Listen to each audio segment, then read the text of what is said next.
All right, what's up, everybody? I know I haven't done a video in, gosh, what, almost 2 months now. I've been home, been working a lot, so I haven't hardly had any time to do anything. I didn't even really get a chance to watch the finals, which is part of the reason I didn't do a video on the finals. Obviously, Denver won 4-1. All around, good performance by Denver. Kind of assumed they would win. I did want Jimmy Buckets to get a championship, but obviously, tough loss for the Heat. Now, what I want to talk about today, I'm recording this on Thursday at what time is it? 6:30.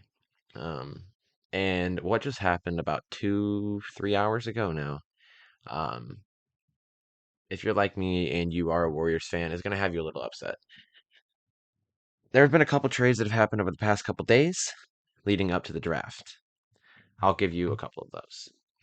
Since the finals have ended, okay, Bradley Beal, Jordan Goodwin, and Isaiah Todd were sent to the Suns in return for Chris Paul, Landry Shamet, and then multiple second round picks and multiple pick swaps, which I don't have all the details on exactly what the picks were, um, but I will let you know more about that probably in another video when I find out. Now that was a big deal. Bradley Beal, Kevin Durant, Devin Booker, and now you're gonna have DeAndre Ayton. That's a super crazy four. You're probably gonna have D Book at the one, Bradley Beal at the two, KD at the three or four, and then you'll have obviously DeAndre Ayton at the five. It's gonna be a crazy team. It was a good trade, I think, for the Suns. They win that pretty easily. They don't. Chris Paul is not in his prime anymore, which is why you're gonna see me be mad here in about 20 minutes.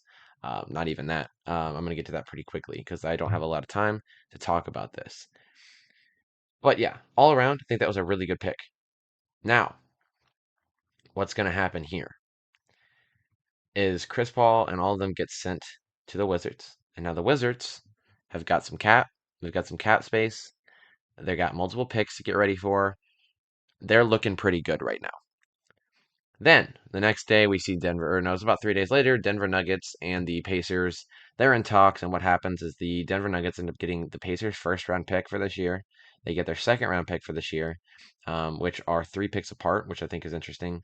And then the Pacers get the Nuggets' second round pick and their first pick in 2024.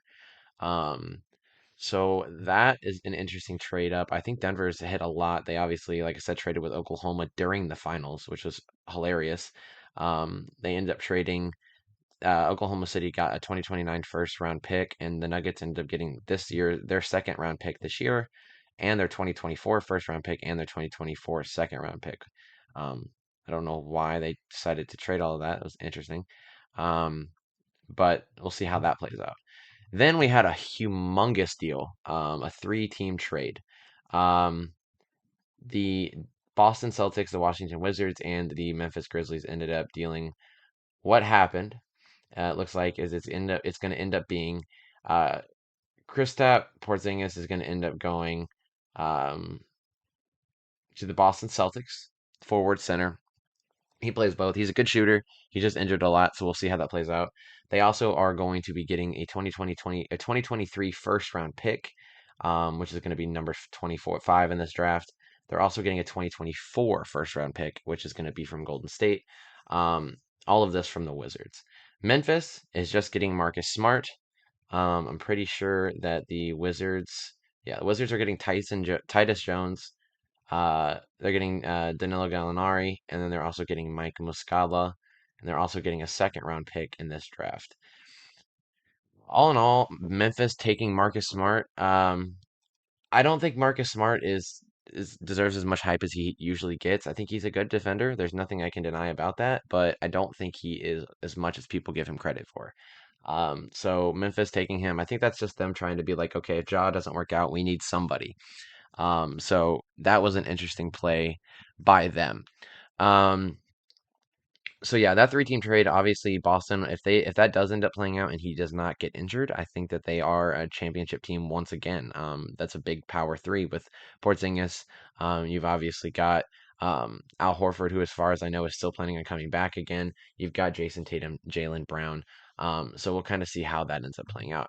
And then earlier today, Lakers moved. They ended up getting a number They ended up moving up in the second round. They decided to move up from number 47 to number 40, and they traded with the Pacers. So they gave the Pacers, they pick swapped, and then they ended up also giving the Pacers some cash, which is actually a pretty good deal for the Pacers. I think moving down 7 and getting some cap room is going to help you a lot, especially in free agency coming up. Now, the move that has got everybody buzzing right now, which I'm going to spend a lot of time talking about. The reason, give me 1 second, I'm going to move something over here. The reason I talk about this and the reason I don't agree with this trade is because we have not given him enough time to blossom. The trade that happened about 3 hours ago, Jordan Poole, a 2020 or 2030 first round pick, which with a top 20 protected, and a 2027 second round pick were sent to the Wizards in return for Chris Paul. Now, I have always been a Chris Paul fan. For anybody wondering, I have always respected Chris Paul. There's so many times he should have gotten a championship. There's one person that is due, it's Chris Paul. Absolutely love Chris Paul.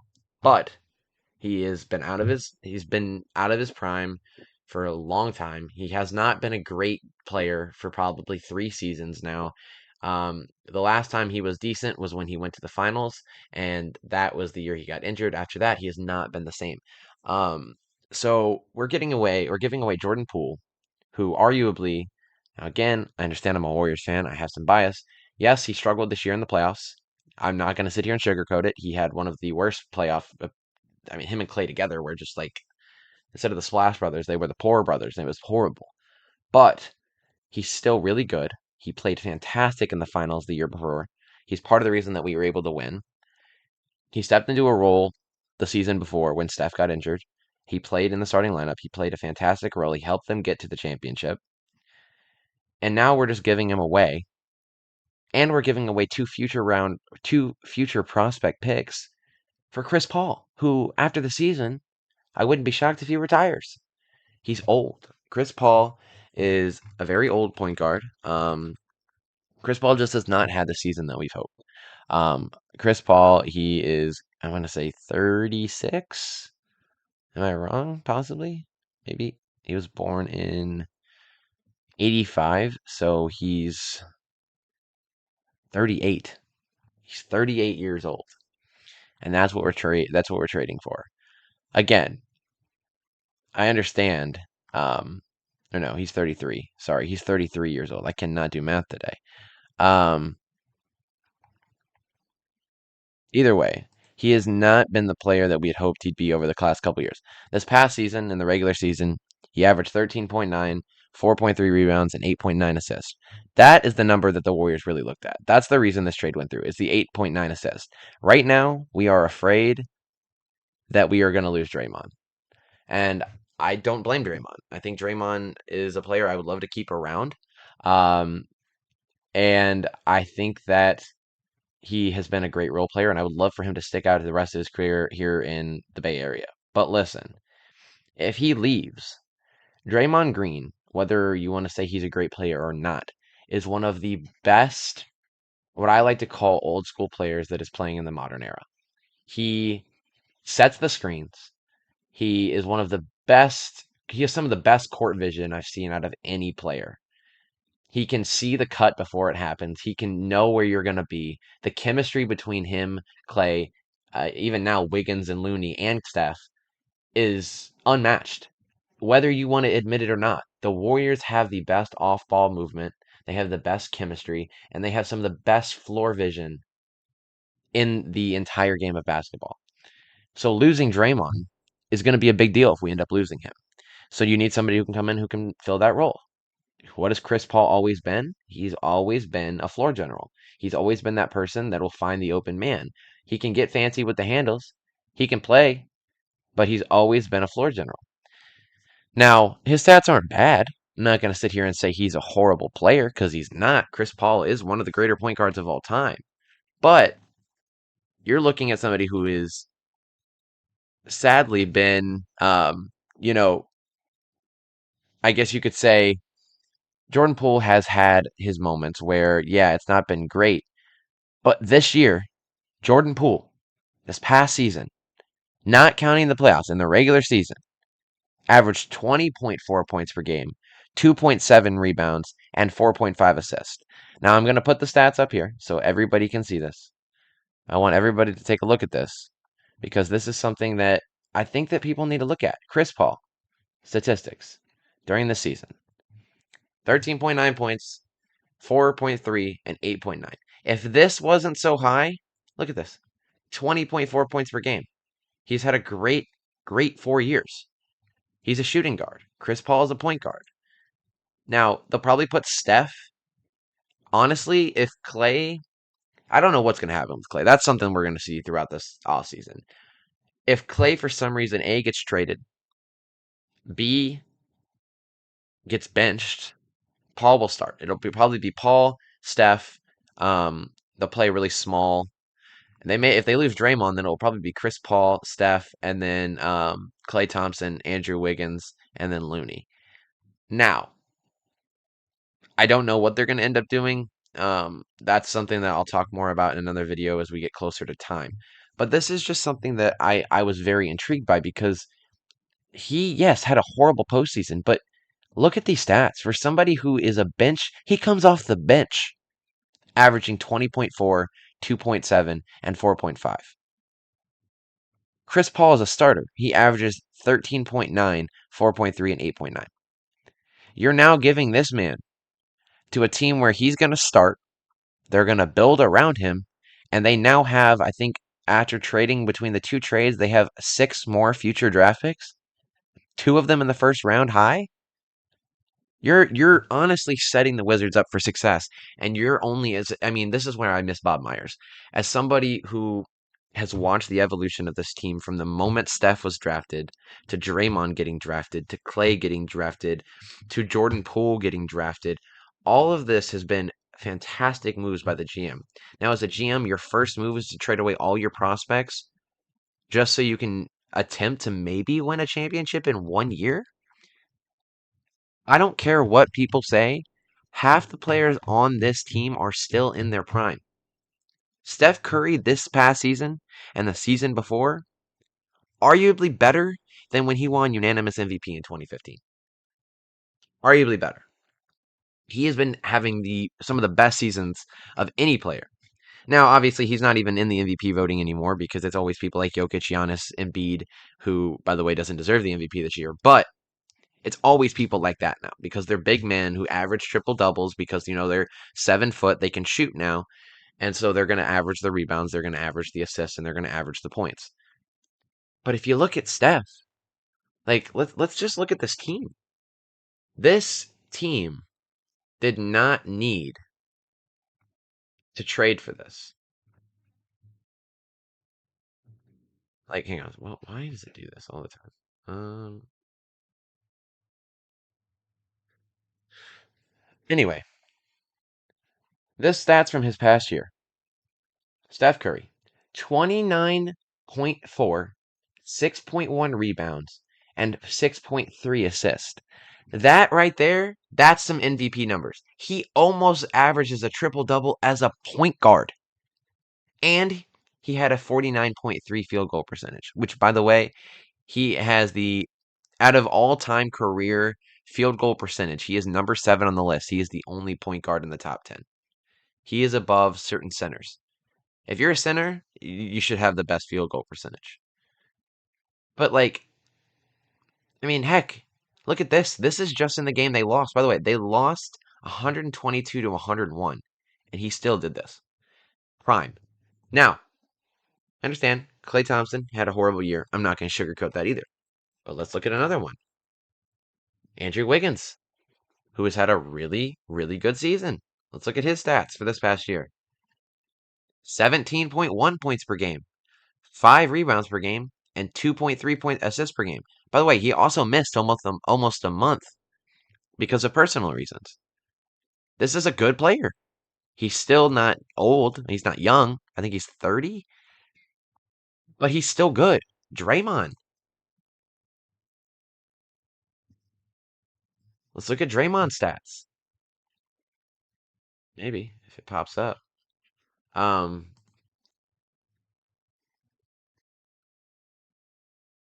Draymond's stats for this past year.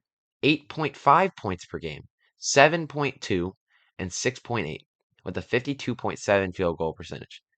This I would rather have. Why? Yes. If you look at Chris Paul, his stats, yes, he averages more points, he averages more assists, and just barely averages less rebounds per game. But we already have this. Look at this. Now look at this. He averages more rebounds, just barely averages less assists, and he averages almost triple the amount of points Chris Paul is giving us. But now we're trading away one of our best prospects to get Chris Paul for maybe a year? It doesn't make any sense to me. Now, I know I'm going to have people hop in the comments. They're going to say, oh, you just don't know basketball. Oh, it's for the cap space. No, it's not. It's not for the cap space. Because if it's for the cap space, they wouldn't have offered Draymond a bigger contract. They wouldn't have offered a lot of these people bigger contracts. Now they're signing another Hall of Famer who's going to want the money. He's not going to sit here and accept, you know, the minimum amount of payment because he's Chris Paul, right? If we look at Chris Paul's contract right now, Chris Paul signed a 4-year, $120 million contract with the Suns in 2021, which means that his annual salary is $30 million. He signed this in 2021. He got traded this year, which means he still has 2 years left on this deal, which means that we still have to pay him $30 million a year. Now, let's look at Jordan Poole's contract. He was finalizing a 4-year deal for $140 million. Um, and he was going to average about 34 mil, right? So they saved barely $4 million in cap.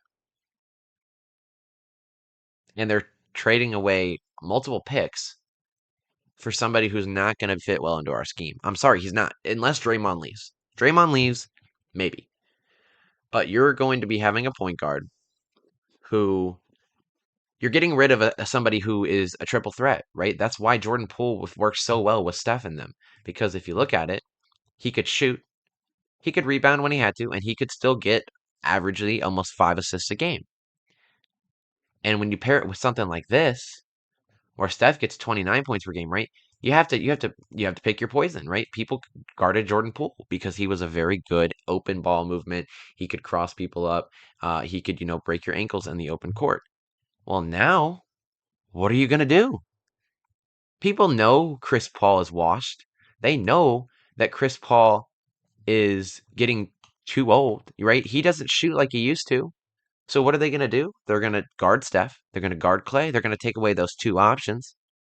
Maybe they'll throw a man on Wiggins. And then they're just going to sit there and let Paul isolate. Paul has proven he can't be as dominant as he used to be. Now, I honestly hope I get proven wrong. I hope we win a championship. I do. But I don't think it's going to happen. Now, I have to get ready to go because I got to go do something. I just wanted to kind of give my thoughts on this trade. Give me your thoughts on it. Let me know down below in the comments. Um, I'm going to put this up on, my social media, kind of talk about, let me know your thoughts.